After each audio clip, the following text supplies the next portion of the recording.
اب اگلے آ جائیے تیسرے حصے کی جانب، سورۃ نازعات کے آیت نمبر 15 سے لے کے 26 تک۔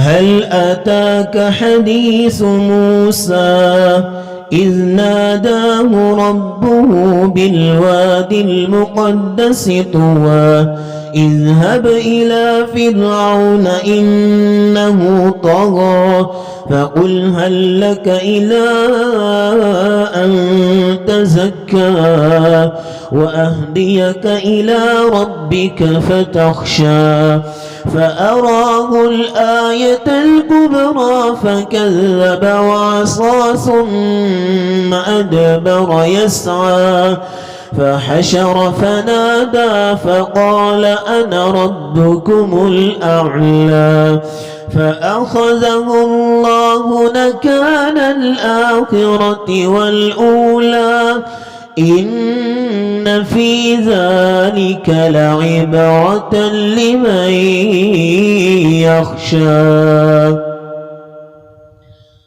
ہر صورت کا ایک اسلوب ہوتا ہے، ایک انداز ہوتا ہے جس میں آیات کو ایک خاص لڑی میں پرویا جاتا ہے، ایک خاص انداز میں، ایک خاص ردم میں، ایک خاص سٹائل میں جو ہے وہ ان کو ترتیب دیا جاتا ہے۔ اس صورت میں بھی 3 سے 4 جو ہے وہ اسلوب اختیار کیے گئے۔ اب اس کا ردم چیک کریں، پہلی 5 آیتوں میں آپ کو ہر آیت 2 زبر کی تنوین پہ ختم ہوتی نظر آئے گی، والنازعات غرقا والناشطات نشطا والسابحات سبحا فالسابقات سبقا۔ اب آپ کو پہلی 5 آیتیں ایک ردم سے نظر آئیں گی۔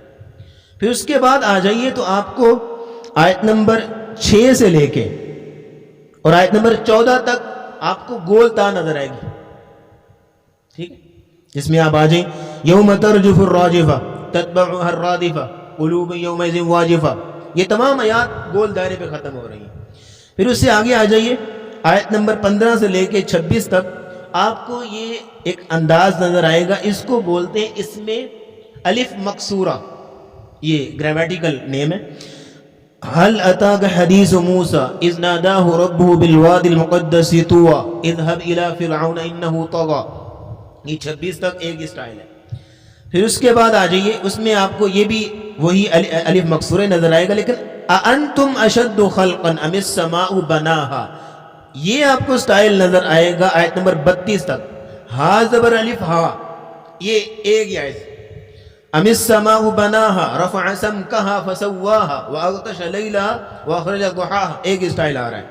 پھر اسی طرح یہ یعنی کہ یہ ہر صورت کا ایک ردم ہوتا ہے، ایک سٹائل ہوتا ہے، ایک صورت کے اندر ایک سے زائد ردم کو یوز کیا جاتا ہے، اور بعض صورتیں ایسی ہیں جو چھوٹی ہیں جیسے اینڈ پہ آئیں گی، ان میں ایک ہی ہے، پوری صورت میں ایک ہی سٹائل ہے۔ تو یہ اللہ رب العزت اسلوب اختیار کرتے ہیں تاکہ کلام میں خوبصورتی پیدا ہو اور کوئی نعوذ باللہ قرآن پڑھتے ہوئے کوئی بورنگ محسوس نہ کرے، مزہ آئے اس کو۔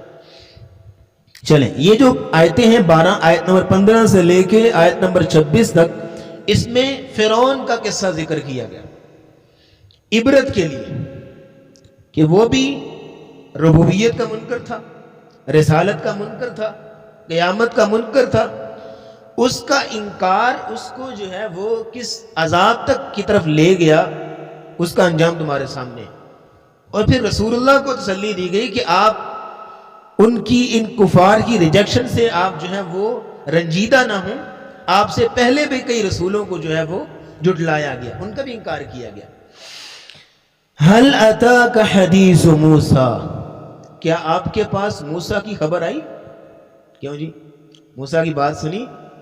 یہ ایک سٹائل ہے، کیونکہ یہ ایک استفہامی انداز ہے، سوالیہ انداز جو ہے اس قصے کو یاد کرایا جا رہا ہے، کیونکہ بالکل کثرت کے ساتھ جو ہے وہ اس قصے کو ذکر کیا گیا سورہ اعراف میں، جناب سورہ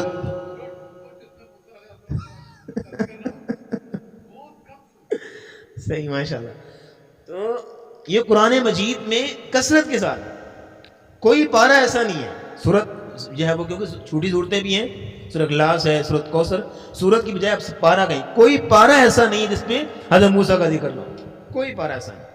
لیکن کچھ پارے ایسے ہیں جن میں تفصیل ہے، بہت زیادہ تفصیل ہے، اور سورۃ قصص میں آپ دیکھیے کہ پوری لائف کو ذکر کر دیا گیا، سورۃ طٰہٰ میں جو ہے وہ پورے وہ نبوت سے لے کے جو اینڈ تک جو ہے وہ تبلیغ تک سارا ذکر کر دیا گیا. جی ہاں، سورۃ شعراء میں بھی، سورۃ مومنون میں بھی، سورۃ انبیاء، سورۃ اعراف وغیرہ میں، تو یہ کثرت کے ساتھ آتا ہے. اذ ناداہ ربہ بالوادی المقدس طویٰ، جب پکارا اس کو اس کے رب نے بالوادی المقدس طویٰ، مقدس وادی طویٰ میں. یہ کوہ طور کے ساتھ ایک وادی ہے، اس کا نام طویٰ ہے.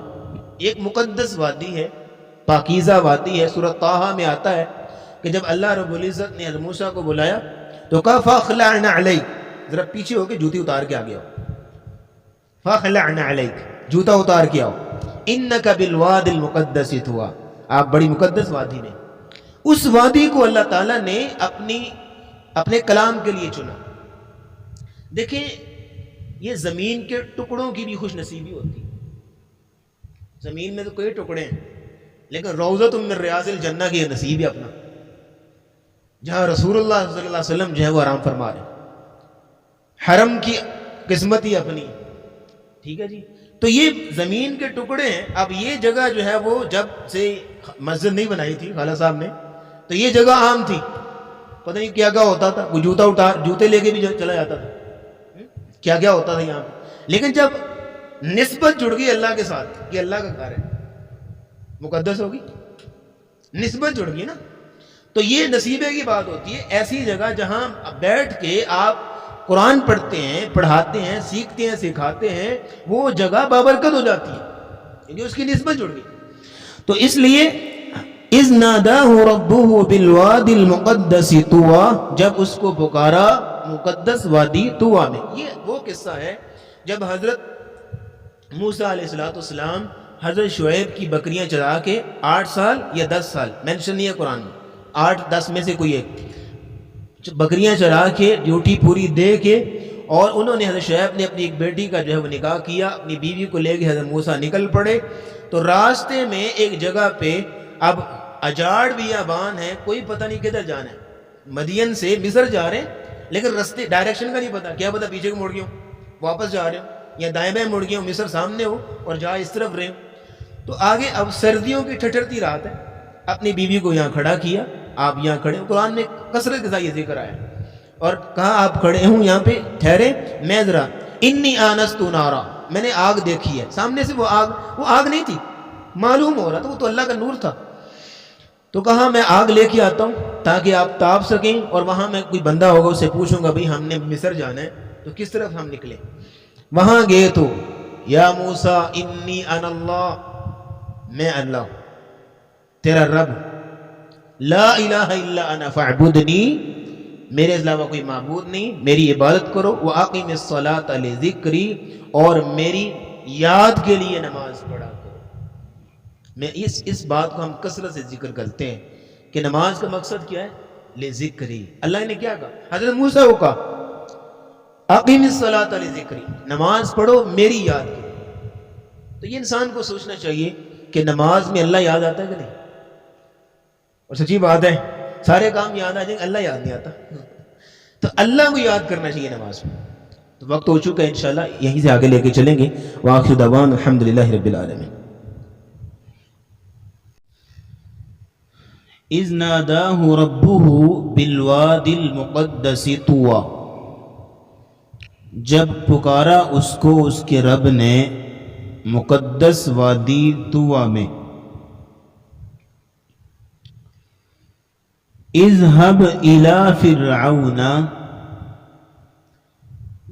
جاؤ فرعون کے پاس، انہ طغی، کہ بے شک وہ سرکش ہو گیا ہے، باغی ہو گیا ہے. یس تو یعنی سے اس کی وضاحت ہم نے سورہ نبا میں کی تھی، آیت نمبر 22 میں، للطاغین مآبا کے تحت. اذهب، جاؤ، الی فرعون، فرعون کے پاس، انہ طغی، بے شک وہ سرکش ہو گیا ہے، باغی ہو گیا ہے، بندگی کی حد سے نکل گیا ہے. جو ایک بندے کی حیثیت ہوتی ہے، یا آپ کہہ لیں جو بندے کی اوقات ہوتی ہے، بندگی کی جو لمیٹیشنز ہوتی ہیں، ان کو کراس کر چکا ہے. تو اس کی یہ سرکشی اور اس کی یہ طغیانی اور اپنی منمانی دو اعتبار سے تھی. ایک تھی خالق کے مقابلے میں. خالق کے مقابلے میں وہ کہتا تھا انا ربکم الاعلی، میں ہوں تمہارا رب، چھوٹا موٹا نہیں، الاعلی، سب سے بڑا، اقتدار اعلیٰ میرے پاس، میرے اوپر کوئی نہیں جو حکم چلا سکے. اور مخلوق کے مقابلے میں اس کی سرکشی یہ تھی کہ اس نے مخلوق کو طبقوں میں ڈیوائیڈ کیا ہوا تھا، اور لوگوں پہ، کمزور طبقے پہ، خصوصاً بنی اسرائیل پہ تو ظلم کی حد کر دی اس نے. اور ایک لمحہ ایسا بھی آیا کہ اس نے بنی اسرائیل کے بیٹوں کو قتل کرنا شروع کر دیا، یعنی ظلم کی انتہا کر دی اس نے. تو یہ اس کی سرکشی تھی. تو پھر اللہ تعالیٰ نے حضرت موسیٰ کو بھیجا. یہاں تو شارٹ ہے، سورۃ طٰہٰ میں اللہ نے حضرت موسیٰ کو تبلیغ کے اور خطابت کے اصول بھی سمجھائے کہ جا کے تبلیغ کرنی ہے، خطاب کرنا ہے تو اسلوب کیا ہونا چاہیے، انداز کیا ہونا چاہیے، کون کون سی چیزیں ہیں جو آپ کو لازم پکڑنی چاہیے. وہاں پہ سارا وہ پورے پیج پہ سارے وہ خطابت کے اصول ہیں. ان میں ایک اصول بڑا خوبصورت ہے جس کی ہمارے معاشرے میں بڑی اشد ضرورت ہے، اور اس کی خصوصاً اپنے آپ کو اور پھر اپنی آڈینس کو نصیحت کرنا چاہوں گا. کہا فَقُولَا لَهُ قَوْلًا لَيِّنًا، ہے موسیٰ تو فرعون کے پاس جا تو اس کے جا کے بات کرنی ہے لینا. لین کہتے ہیں انتہائی نرم، لین سے بڑا ہی نرم. کیوں؟ لعلہ یتذکر او یخشی، تاکہ تیری نرمی کی وجہ سے شاید وہ نصیحت پکڑ لے یا وہ ڈر جائے. یہ نرمی کی بڑی اشد ضرورت ہے ہمارے معاشرے میں. دیکھیں نبی کریم صلی اللہ علیہ وسلم نے ایک حدیث ہے آپ علیہ السلام کی، ویسے نرمی کے چیپٹر میں بہت ساری احادیث ہیں نبی اسلام کی، لیکن ایک بات سنیے. آپ نے فرمایا رحم اللہ رجلا سمحا اذا باع سمحا اذا اشترى وسمحا اذا اقتضى. اللہ اس بندے پہ اپنی رحمت کی برکھا نازل کر دے. دعا دی وہ بندہ جو نرمی کے ساتھ معاملہ کرتا ہے، کوئی چیز خرید رہا ہے، کوئی چیز بیچ رہا ہے، یا کوئی ڈیلنگ کر رہا ہے نرمی کے ساتھ. اب یہاں معاملے کی نزاکت کو آپ سمجھیے کہ کاروباری لین دین کے لیے 10 منٹ ہوتے ہیں. آپ کوئی بازار سے چیز لینے جاتے ہیں 2 منٹ لگ جائیں گے، 5 منٹ لگ جائیں گے. بڑی ڈیلنگ ہے تو 1 گھنٹے کی گپ شپ ہو رہی ہے، زیادہ سے زیادہ 1 دن لگ سکتا ہے، اس سے زیادہ تو نا. تو اس کاروباری معاملات جو کہ لمیٹیشن ٹائم کے لیے ہے، اس میں بھی اتنی نرمی کی اہمیت جو ہے وہ بیان کی جا رہی ہے اور نرمی کا درس دیا جا رہا ہے. لیکن وہ ہمارے رشتے جن کے ساتھ تعلق برسوں سے ہے اور جن کا صبح و شام ہمارا اٹھنا بیٹھنا ہے، جن کے ساتھ ہم صبح و شام جو ہے وہ بات چیت کرتے ہیں، ان کے ساتھ کتنی نرمی ہونی چاہیے. ایک تو کاروباری لین دین میں چند لمحے کے لیے اتنی نرمی کا درس دیا جا رہا ہے، لیکن آئلی زندگی ہے، دوستانہ زندگی ہے، دیگر معاملات ہیں، کاروباری تمام معاملات میں نرمی کا درس دیا اسلام. نبی اسلام جا رہے تھے تو ایک یہودی رستے میں کہتے ہیں السلام علیکم، السلام علیکم، تم کو موت آئے. السلام کا معنی تمہیں موت آئے. تو حضرت عائشہ صدیقہ رضی اللہ تعالیٰ نے سن لیا تو کہنے لگی السلام علیک واللعنہ، تمہیں بھی موت آئے اور تمہیں اللہ کی لعنت. تو نبی اسلام سن کے کہنے لگے مہلن یا عائشہ، عائشہ رکو، کیا کر رہی ہو؟ ان اللہ یحب الرفق فی الامر کلی، اللہ نے ہر معاملے میں نرمی کو پسند کیا، نرمی سے کام لو، اتنی جلدی ریاکشن نہیں. اب وہ کہنے لگے یا رسول اللہ آپ نے سنا نہیں اس نے کیا کہا؟ کہا میں نے سن لیا، میں نے جواب بھی دے دیا. کیا؟ وعلیکم، بھائی جو تو نے کہا وہ تو خود ہی ہو، ٹھیک ہے، اس سے زیادہ نہیں۔ اسلام نے نرمی کا درس دیا، اور ہمارے ہاں معاملہ یہ ہے کہ ہم میں سے ہر ایک جو ہے نا، اکثریت جو ہے ایسی ہے کہ جیسے وہ بجھی ہوئی چنگاڑی نہیں ہوتی کہ ذرا سی کوئی ہوا آئی تو فوراً آگ اٹھ پڑی ہو، ایسے ہمارا معاملہ۔ لیکن اسلام نرمی کا درس دیتا ہے۔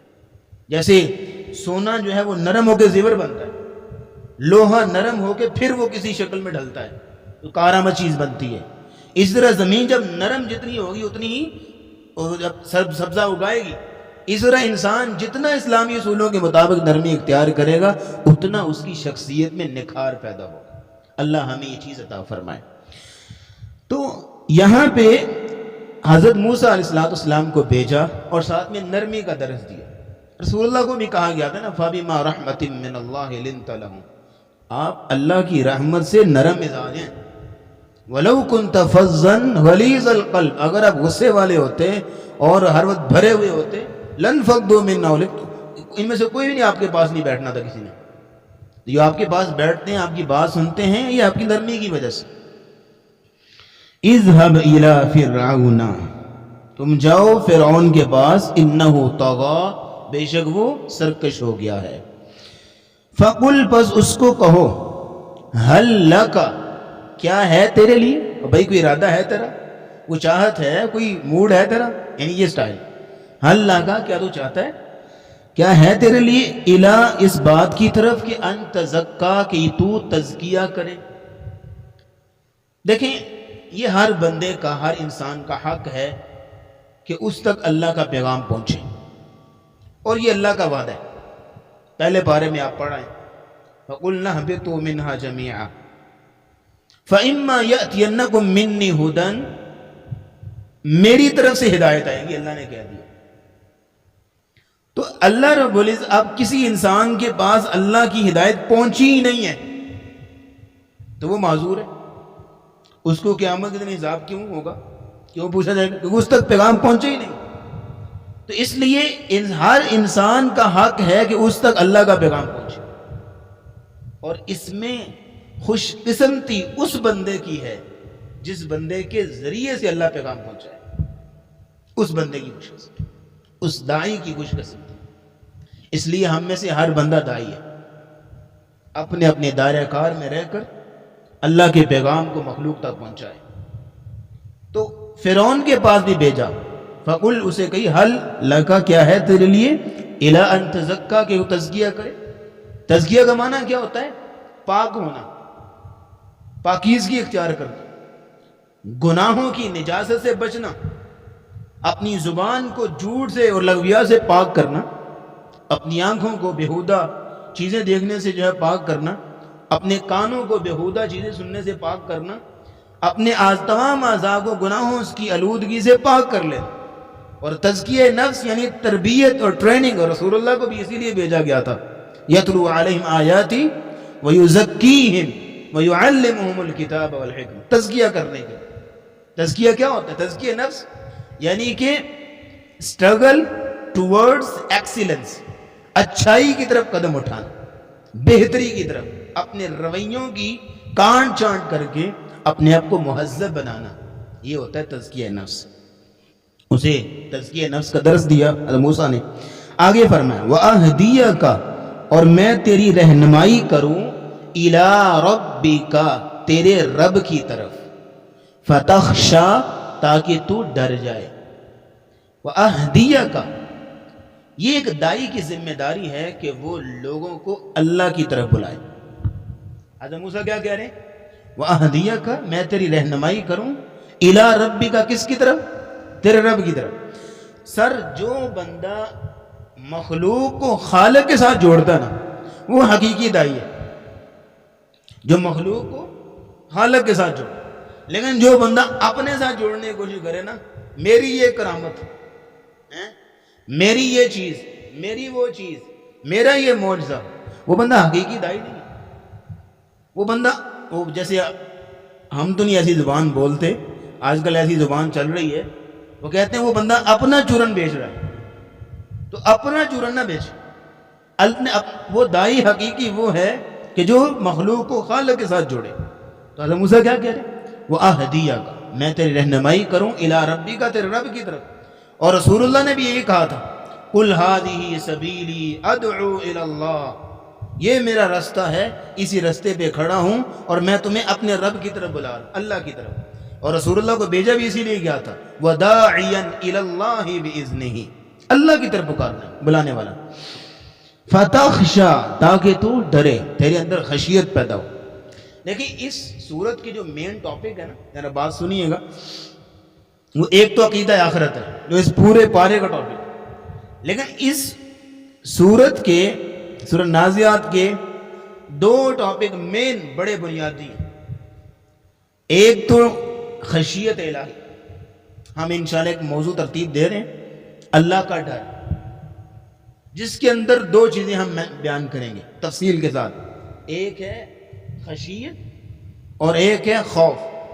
آپ آگے چلیں گے وَأَمَّا مَنْ خَافَ مَقَامَ رَبِّهِ وَنَهَى النَّفْسَ عَنِ الْهَوَىٰ آیت نمبر 40 جو سورہ نازعہ کی, اس میں خوف کا ذکر ہے.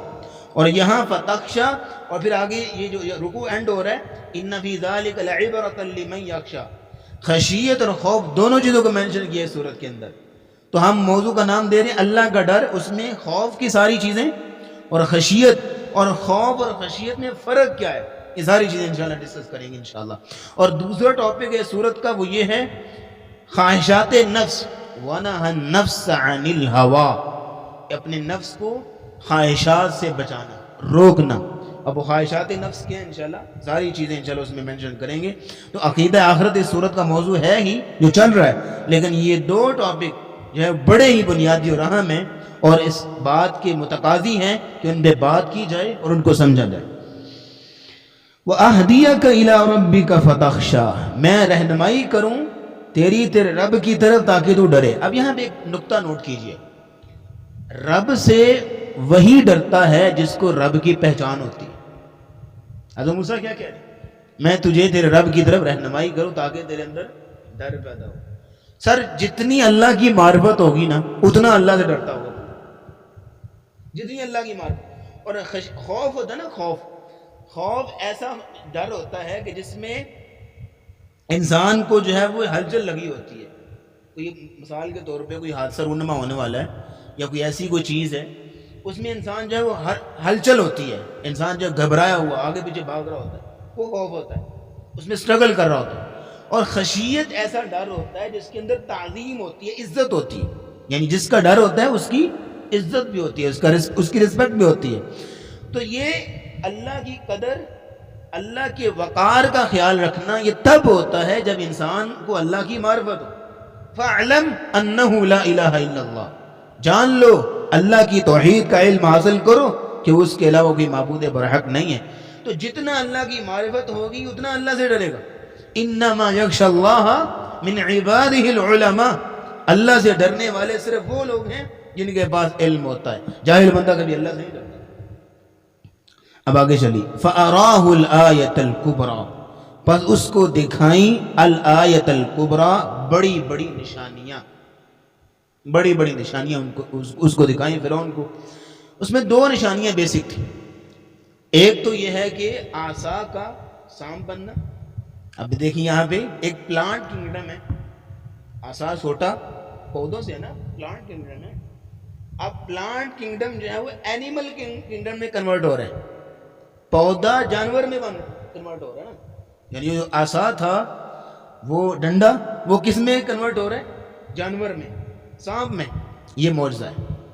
اور دوسرے نمبر پہ ان کا وہ ید بیضا, ہاتھ چمکتا تھا, بغل میں ہاتھ ڈالتے اور سورج سے زیادہ اس کی تیز روشنی ہوتی تھی. یہ معجزہ ہے. تو دیکھیں اللہ رب العزت معجزہ دیتے ہیں تو زمانے کے حالات کو دیکھتے ہوئے. حضرت موسیٰ کے دور میں جادوگری عروج پہ تھی تو اس طرح کا معجزہ دیا. حضرت عیسیٰ علیہ السلام کے دور میں میڈیکل عروج پہ تھی تو معجزے اس طرح کے دیے. رسول اللہ کے دور میں عروج تھا شعر و شاعری کا, ادب کا, لٹریچر کا, تو قرآن معجزہ دیا تو اسی طرح کا معجزہ دیا. تو اس لیے ہر زمانے کے ساتھ جو چلنا چاہیے. آج ہمارے زمانے میں نا بات کرنے لگا بڑے مزے کی, آج ہمارے زمانے میں میڈیا کا دور ہے. کیوں جی, میڈیا کا دور, ہر بندہ جو ہے وہ لگا ہوا ہے. میرا نہیں خیال کوئی ایک بندہ بھی 24 گھنٹے میں لکھ کے مجھے بتا سکے کہ میں نے آج اتنی ویڈیو دیکھی؟ کوئی بتا سکتا ہے؟ کوئی نہیں بتا سکتا. ایک مائی کا لال آئے جو مجھے بتائے کہ میں نے صبح سے لے کے شام تک اتنی ویڈیوز دیکھی ہیں. کوئی نہیں بتا سکتا. بس لگے ہوئے 24 گھنٹے فیس بک پہ بیٹھے ہیں، سکرولنگ، جو من پسند ویڈیو آئی دیکھا، جو نہیں اچھی لگی چل گئی پیچھے ہو. یوٹیوب پہ کھلا سکرولنگ، واٹس ایپ پہ، آپ ہر جگہ جو اچھی ویڈیوز دیکھتے ہیں، علم سیکھتے ہیں، ان کو میں ایسا نہیں کہہ رہا، اس کو ان چیزوں کو جائز طریقوں میں استعمال کرنا چاہیے. میں ان کی بات کروں کہ فضول بیٹھ کر تو میڈیا کا دور ہے، تو ہم اگر دین کی تبلیغ کرنی ہے تو آج اسی چیز کو استعمال کریں اور جتنی خوبصورتی سے کر سکتے ہیں. بس دعا کریں اللہ ہمیں وسائل دے. ہم تو بس ایک چھوٹا سا موبائل لگایا ہوتا ہے، اللہ ہمیں وسائل دے تو جتنی خوبصورتی سے آپ پیش کر سکتے ہیں لوگوں کے سامنے اتنی خوبصورتی سے پیش کریں. یہ آج آپ یہ نہیں ہے کہ آج آپ مسجد میں اعلان کریں جی آج ہمارے یہاں جلسہ ہے تو آپ کے یہاں پاؤں رکھنے کی جگہ نہ ہو. آج یہ نہیں ہوتا. آج تو ہر جگہ ہر سیل سینٹر والا لائیو لگا کے بیٹھا ہوتا ہے اور گھر میں بستر پہ لائیو سن رہے ہوتے ہیں سارا جلسہ. آج یہ دور ہے، تو دور کے ساتھ اپنے دین کی تبلیغ کو چلانا چاہیے. فَأَرَاهُ الْآيَةَ الْكُبْرَى، بس اس کو دکھائیں بڑی بڑی نشانیاں. ویسے یہ 2 نشانیاں بڑی تھی، اس کے علاوہ ویسے بنی اسرائیل، سورۃ بنی اسرائیل جو ہے 15ویں پارے میں وہاں پہ آتا ہے 9 آیات بینات. حضرت موسیٰ کو ہم نے جو ہے وہ 9 نشانیاں دی، 9 معجزے دیے، انشاءاللہ کبھی ذکر کریں. فَكَذَّبَ وَعَصَى، پس اس نے جھٹلایا، وَعَصَى اور نافرمانی کی، بات کو نہ سمجھا. اقبال نے کہا تھا نا ہیرے، جو شعر و شاعری نہیں آتی،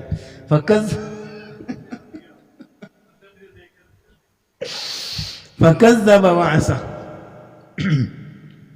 فَكَذَّبَ بس اس نے جھٹلایا، وَعَصَى اور اس نے جو ہے وہ نافرمانی کی. ثُمَّ أَدْبَرَ پھر وہ پلٹا، يَسْعَى اور اس نے کوشش کی. یعنی حضرت موسیٰ علیہ السلام کو نعوذ باللہ جھوٹا ثابت کرنے کے لیے اور خود سچا ثابت کرنے، اپنے آپ کو سچا ثابت کرنے کے لیے اس نے کیا کیا کہ کوشش شروع کر دی، پلاننگ شروع کر دی، پالیسیز بنانا شروع کر دی، ادھر ادھر بھاگنا شروع کر دیا. یعنی فحاشرا پھر اس نے جمع کیا، فنادا اس نے پکارا. یہ تب پکارا تھا، یہ تفصیلاً ذکر موجود ہے صورتوں کے اندر حضرت موسیٰ کا، کہ اس نے جو ہے فرعون نے کیا کیا کہ جادوگروں کو بلایا، نامی گرامی جادوگروں کو اکٹھا کیا جو بڑے مشہور و معروف تھے، ان کو جمع کیا. فحاشرا بس اس نے جمع کیا، فنادا اس نے پکارا، فقال پس اس نے کہا انا ربکم الاعلی، میں ہوں تمہارا رب سب سے اعلی. یہ اس کا رب اعلی کہنے سے مراد یہ نہیں تھا کہ وہ کہتا تھا میں خالق ارض و سماوات ہوں، زمین و آسمان کو میں نے پیدا کیا. وہ اصل میں کہتا تھا سیاسی اعتبار سے کہ میں اقتدار اعلیٰ میرے پاس، میرے ہوتے ہوئے کسی کا حکم نہیں چل سکتا. میں چاہوں وَهَذِهِ الْأَنْهَارُ تَجْرِي مِن تَحْتِي، یہ ملک علیہ علی ملک و مصر، یہ مصر کی بادشاہت میری ہے اور یہ نہریں جو ہیں میرے گھر کے سامنے سے گزرتی ہیں، جس کو چاہوں گا پانی دوں گا، جس کو چاہوں گا نہیں دوں گا. یہ مصر میری سلطنت ہے، جس کو چاہوں گا آرام سے رہنے دوں گا، جس کو چاہوں گا نہیں رہنے دوں گا. یہ وہ کہتا تھا انا ربکم، میں سب سے بڑا، اس مصر میں کوئی مجھ سے بڑا نہیں ہے. یہ اس کی مراد تھی. فَأَخَذَهُ اللَّهُ نَكَالَ الْآخِرَةِ وَالْأُولَى، پس اس کو پکڑ لیا اللہ تعالیٰ نے، نکال کہتے ہیں عبرت، الآخرتی آخرت کی، والأولا اور دنیا کی. دنیا کی عبرت کیا ہے؟ غرق کیا گیا. اور آخرت کی عبرت کیا ہے کہ اس کو صبح و شام جو عذاب دیا جا رہا ہے. ان فی ذلک لعبرۃ، بے شک اس میں عبرت ہے، لمن اس شخص کے لیے، یخشا جو ڈرتا ہے، جو ڈرتا ہے اس کے لیے جو ہے وہ اس میں عبرت ہے. جو نہیں ڈرتا اس کے لیے جو ہے جتنا مرضی جو ہے وہ ساری باتیں سمجھا دیں نہیں سمجھے گا. عبرت کا لفظ جو ہے نا عبور سے، کراس کرنا، جیسے کہتے ہیں نا دریا کو عبور کرنا، یہ اس سے عبرت کا لفظ نکلا. کہ جب انسان ایک چیز کو دیکھتا ہے جو کہ قابل عبرت ہوتی ہے تو انسان ایک سوچ سے دوسری سوچ میں جو ہے وہ کنورٹ کر لیتا ہے اپنے آپ کو اور عبور کر لیتا ہے اور اپنی سوچ کو بدل لیتا ہے. جب انسان ایک کفر کی روش میں چل رہا ہے تو یہ ساری باتیں سنے گا تو اپنی سوچ کو تبدیل کر لے گا. اس کو کہتے ہیں عبرت.